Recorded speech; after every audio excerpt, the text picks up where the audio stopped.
బట్టి విక్రమార్క గారు, శ్రీధర్ బాబు గారు ప్రెస్ మీట్ పెట్టారు. చాలా విషయాలు మాట్లాడినారు. సరే, ఒక అడుగు ముందుకేసి తమ స్థాయిని దించుకునే విధంగా నన్ను పట్టుకొని అన్ఫిట్ ఫర్ పాలిటిక్స్ అనేటువంటి మాట బట్టి విక్రమార్క గారు నన్ను ఉద్దేశించి మాట్లాడారు. సరే, బట్టి విక్రమార్క గారు అన్నట్టు నేను అన్ఫిటే కావచ్చు. దేంట్లో అన్ఫిట్? నీలాగా ఫైనాన్స్ డిపార్ట్మెంట్లో ఆర్థిక మంత్రిగా పనిచేసినప్పుడు 20%, 30% కమిషన్లు తీసుకోవడం నాకు రాలేదు. దాంట్లో నేను అన్ఫిటే.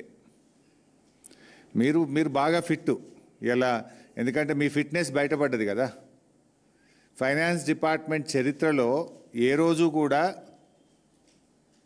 కాంట్రాక్టర్లు వచ్చి సెక్రటరియట్లో ఆర్థిక శాఖ కార్యాలయం ముందు ధర్నా చేసిన చరిత్ర ఏ రోజన్నా ఉందా?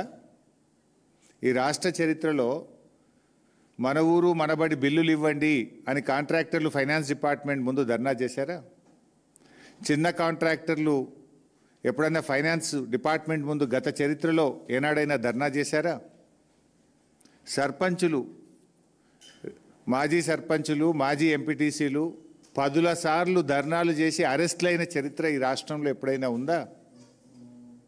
నోరు బారేసుకోవడం చాలా సులువు బట్టి గారు. Give respect and take respect.